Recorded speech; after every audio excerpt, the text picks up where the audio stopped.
le massacre de Oula est intervenu la semaine dernière. D'ailleurs, la presse a été longue à embrayer, mais dès lors que la machine est lancée, on s'aperçoit qu'elle ne s'arrête plus et qu'elle va extrêmement vite, puisque hier, nous avons assisté à l'expulsion en rafale d'une dizaine, euh, plus en réalité, d'expulsion d'une dizaine de représentants, d'ambassadeurs syriens dans les différents pays occidentaux, notamment au Canada, en Australie, aux États-Unis, au Royaume-Uni, France, Allemagne, Espagne, Italie, etc. J'en passe les meilleurs, et même la Suisse.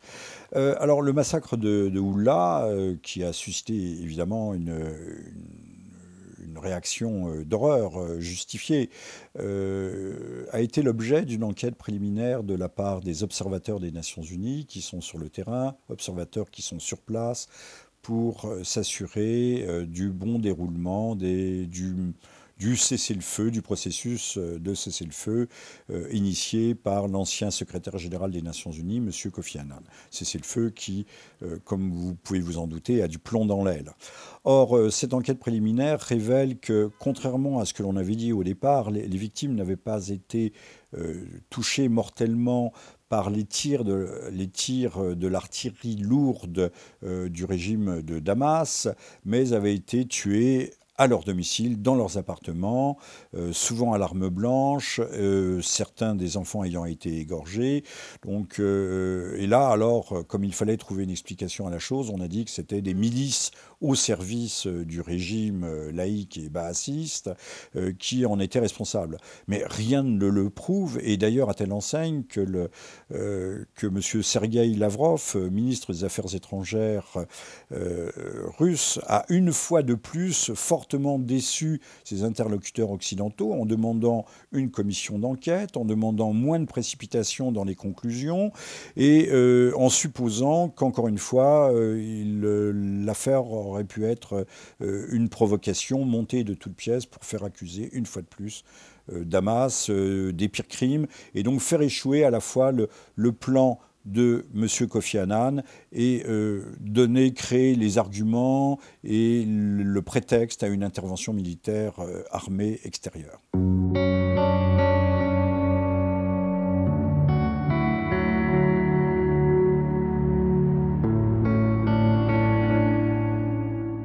Les auteurs de ce massacre sont peut-être, sans doute, je ne suis pas sur place, je n'ai pas enquêté, ces fameuses bandes de mercenaires organisées, de sources sûres, établies, les grands médias français d'ailleurs s'en font l'écho, financées, entraînées, convoyées par le Qatar, l'Arabie saoudite, eux-mêmes relais de la politique de Washington, ou par la Turquie. On sait qu'ils entrent à la fois par le Liban et par la Turquie, peut-être aussi par la Jordanie, qu'ils sont financés et équipés, puisque également de sources sûres, je regardais l'autre soir l'émission C'est dans l'air, où s'exprimait M. Pascal Boniface, directeur de cet institut de recherche stratégique qui est l'IRIS, et lui-même disait qu'il y avait très peu de désertions dans les rangs de l'armée assadienne, que ces désertions étaient le fait de jeunes recrues, non expérimentés, non aguerris.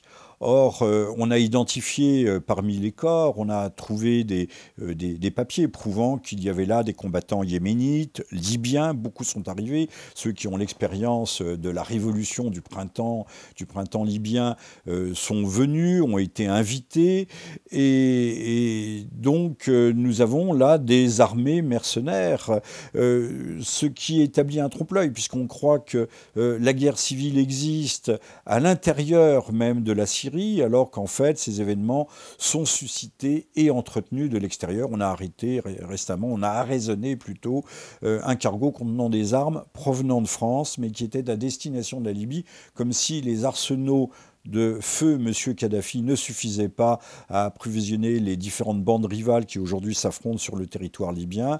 Et donc ces armes destinées à la Libye s'étaient retrouvées à destination des rebelles syriens.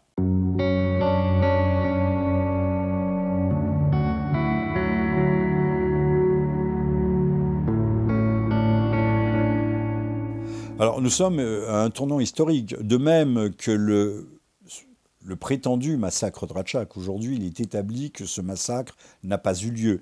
au Kosovo. On avait retrouvé en janvier 1999 45 cadavres. À l'époque, les représentants américains de l'OSCE, l'Organisation pour la sécurité et la coopération en Europe, avaient fait pression sur la commission d'enquête internationale de médecins légistes, dirigée par un docteur, une doctoresse finnoise, et à telle enseigne d'ailleurs que le rapport n'a pas été publié dans les 2 années qui suivirent.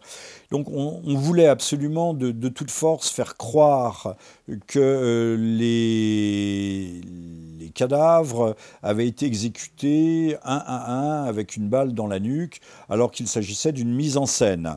D'ailleurs, des journalistes d'Associated Press qui étaient passés à Ratchak avant la découverte des cadavres ont témoigné que le champ où les corps ont été retrouvés était vide au moment de leur passage.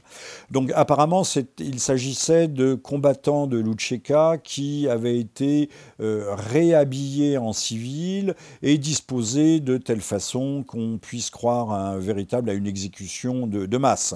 D'ailleurs, très curieusement, les militaires présents sur place, les militaires liés à l'OTAN ou de l'OTAN, avaient nettoyé la scène du crime en ramassant les douilles des armes qui avaient pu être trouvées. D'ailleurs, s'il y avait eu massacre de masse, le nombre de douilles eût été extrêmement important et il n'aurait pas permis un nettoyage aussi précis. Donc une scène de crime à la fois organisée et en même temps une scène de crime soigneusement piétinée qui n'a pas été respectée puisque on a fait en sorte que tous les indices puissent disparaître. À ce moment-là, et je termine sur Ratchak, nous sommes entrés, et d'ailleurs tout le monde l'a dit, nous sommes entrés dans un véritable tournant historique. 2 mois plus tard, les avions de l'OTAN prenaient leur envol pour aller bombarder pendant 70 jours. Et tout le monde sait d'ailleurs que de nombreux objectifs civils ont été atteints, visés même, en contradiction avec les lois internationales de la guerre. Donc il s'agissait de véritables crimes de guerre. On a bombardé notamment des installations thermiques, électriques, avec des bombes à graphite, de façon à priver la population d'électricité et à monter, à terroriser, à stresser la population pour qu'elle chasse, pour obtenir ce que l'on cherche à obtenir aujourd'hui en Égypte, c'est-à-dire un changement de régime change, comme disent les Américains. Ratchak a donc permis, véritablement, a été le déclencheur du conflit, un conflit qui, faut-il le rappeler, d'ailleurs a fait l'impasse sur un quelconque mandat des Nations Unies. Il n'y a pas eu de résolution votée au Conseil de sécurité. Et même, là encore, nous n'avions pas un président de gauche, mais nous avions un Premier ministre socialiste, en la personne de M. Jospin, qui n'a ni consulté et informé seulement a posteriori le Parlement français de l'entrée de la guerre, de la France dans la guerre. C'est quand même des faits extrêmement graves et malheureusement ils ont l'air de se répéter aujourd'hui. Nous sommes dans un cas de figure totalement identique.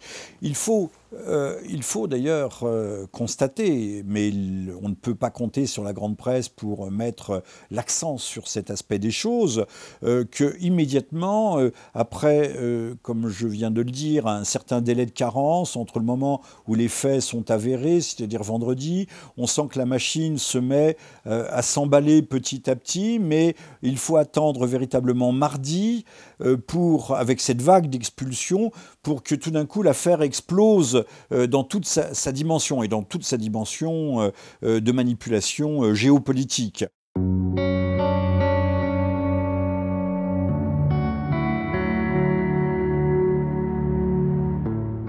Si manipulation il y a, donc je le disais, personne ne s'est empressé, la grande presse ne mettra pas l'accent sur ce point, personne ne s'est empressé à demander, en dehors de la partie russe, demander à ce qu'une commission d'enquête approfondie ait lieu.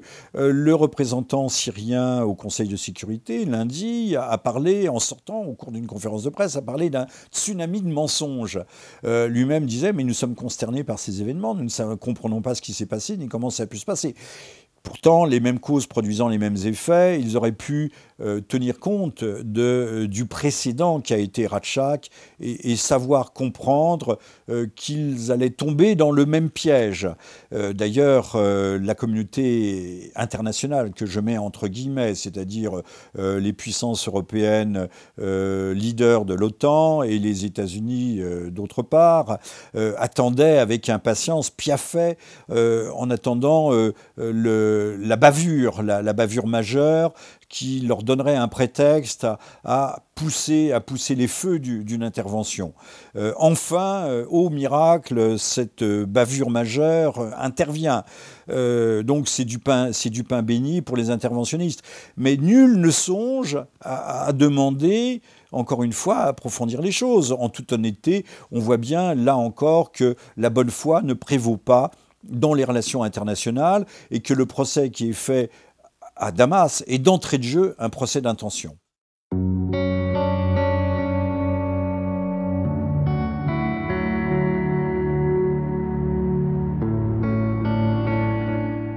Pourquoi vouloir renverser le régime de Damas? Parce que, eh bien, il s'agit de faire sauter ce que j'ai appelé, c'était le cas pour la Serbie de M. Milosevic, ça a été le cas pour l'Irak de M. Saddam Hussein, de faire sauter ce qu'on appelle un verrou de souveraineté.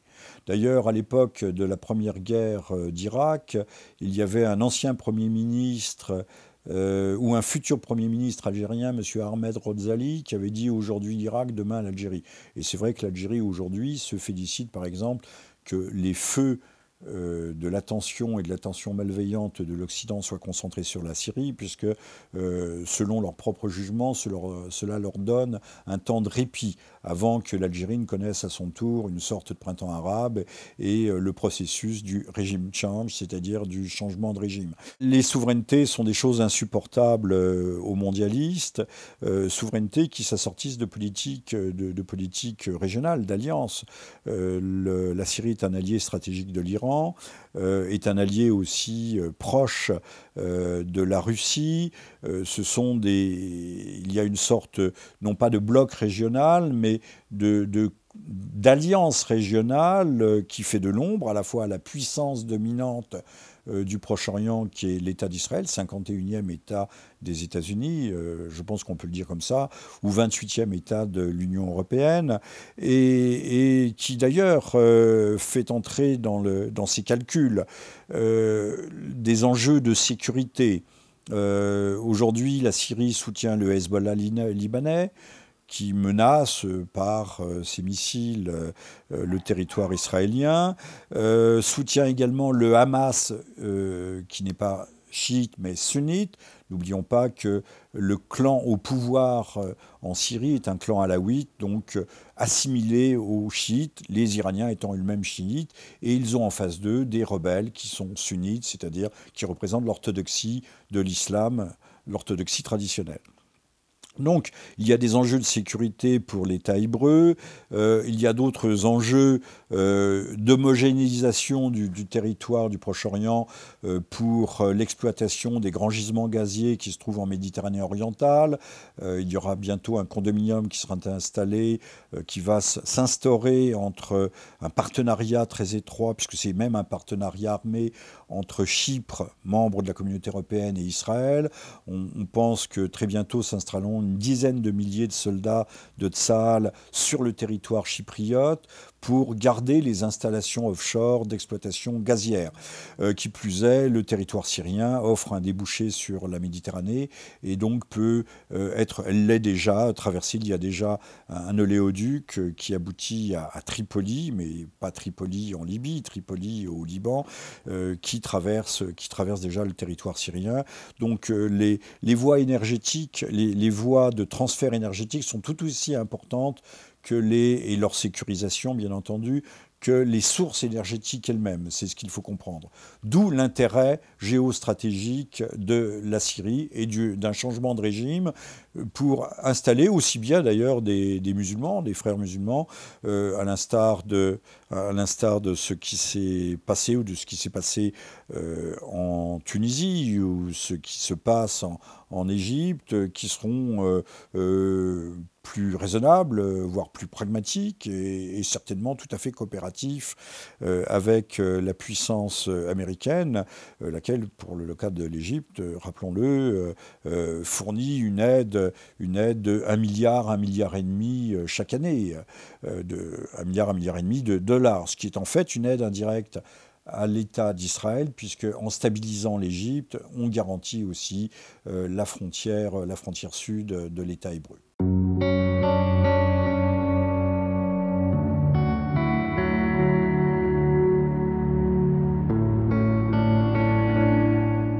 Annonce du massacre de Oula. On laisse le temps aux images de se diffuser à travers la planète.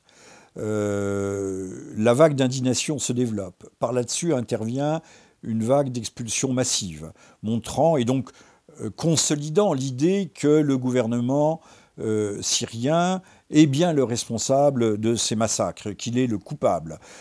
Après tout, les gouvernements occidentaux, élus démocratiquement, ne sont pas censés être des menteurs professionnels ou des manipulateurs forcenés.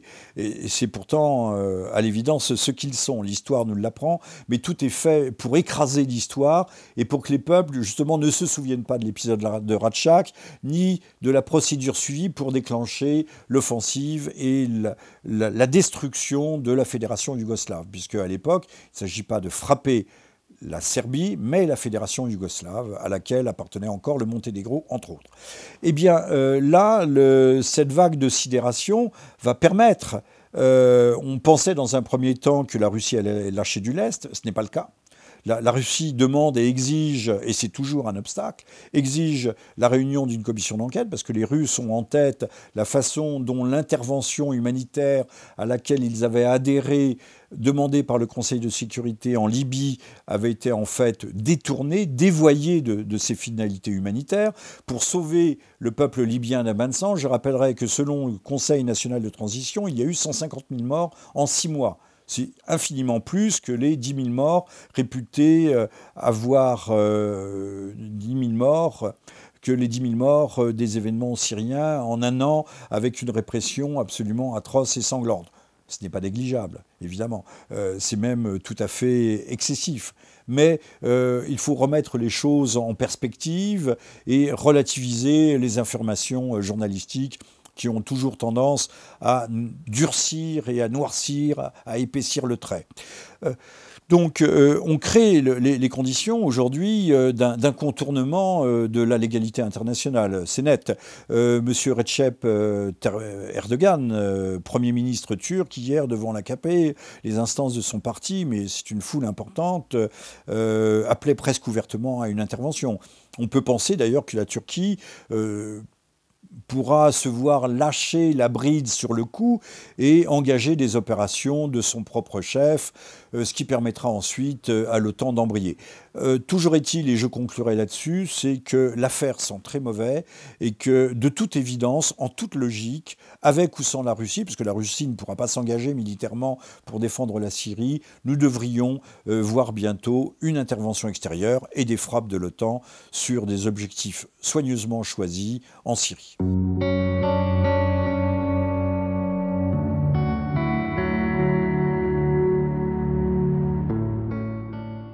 Le représentant de l'opposition syrienne, M. Burnham Galioum, vient de démissionner.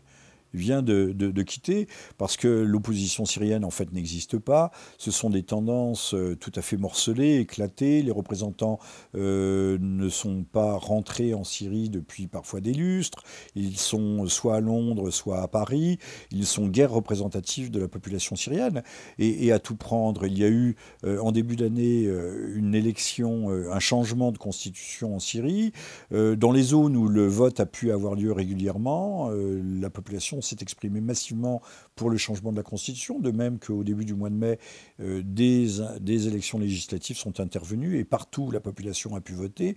Elle a élu au Parlement les représentants d'une dizaine de partis. Qu'on ne vienne pas dire que rien ne se passe en Syrie et que le gouvernement ne fait pas d'efforts pour s'ouvrir au multipartisme et par conséquent à plus de démocratie.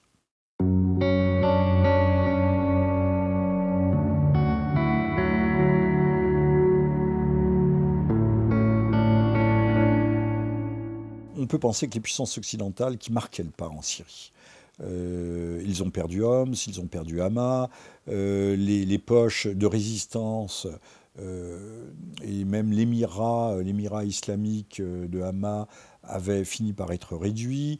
On a trouvé un certain nombre de passeports émanant de ressortissants étrangers, voire même de Français. Sur les corps trouvés dans les décombres, la victoire militaire n'était plus à l'ordre du jour. Donc les gouvernements occidentaux essayent de forcer le passage. Comme je l'ai dit, le massacre de Hamas, s'il n'a pas été organisé et planifié, en tout cas vient à un point nommé. Le timing, pour parler le français, le franglais moderne, le timing est parfait avec les expulsions. Il s'agit là aussi de décider, tous ceux qui au Conseil de sécurité, vous savez qu'il y a 5 membres permanents, mais 10 membres non permanents, de décider ceux qui aujourd'hui se montrent hésitants ou réticents. Donc on essaye de débloquer et de passer la barre. Ceci étant dit, la réaction, et d'ailleurs cela se reflète dans la presse, qui dans un premier temps avait espéré, d'ailleurs annonçait Ubi et Torbi, que la Russie lâchait du lest, que la Russie battait en retraite, que la Russie mettait de l'eau dans sa vodka. Ça n'a pas été le cas, puisque dès lundi, M. Sergei Lavrov demandait, exigeait cette commission d'enquête internationale et supposait qu'il puisse y avoir une provocation. D'où déception de l'agent journalistique et même des chancelleries. Parce que tant que la Russie, malgré tout, se met en travers de leur volonté, eh bien, il leur est plus difficile d'engager, puisqu'encore une fois, un certain nombre de pays, puis il y a la Chine. Aujourd'hui, le rapport de force international a légèrement changé. L'Amérique est débitrice de l'empire du milieu, du monde chinois. Ceci s'arc-boute. Et là, on a en Syrie, et c'est un cas tout à fait intéressant et tout à fait nouveau historiquement, on a pour la première fois depuis la fin de la guerre froide et depuis la guerre du Golfe en 1991, donc depuis la chute du mur de Berlin en 1989, on a pour la première fois une opposition marquée de la part des puissances eurasiatiques. Donc on a non pas un retour à la guerre froide avec un bloc de l'Est contre un bloc de l'Ouest, puisque aujourd'hui les puissances eurasiatiques comprennent aussi bien au sein de l'organisation de coopération de Shanghai des pays aussi disparates, voire antagonistes que l'Inde, le Pakistan et l'Iran. Donc on a un bloc eurasiatique qui aujourd'hui dit non au bloc occidental, au bloc atlantique. Donc ça, c'est un cas de figure qu'il faut observer. Donc les choses ne sont pas entièrement décidées, mais on peut craindre qu'un certain aventurisme politique n'entraîne justement l'OTAN à contourner la légalité internationale et le Conseil de sécurité pour engager des actions qui pourront se montrer de toute évidence désastreuses.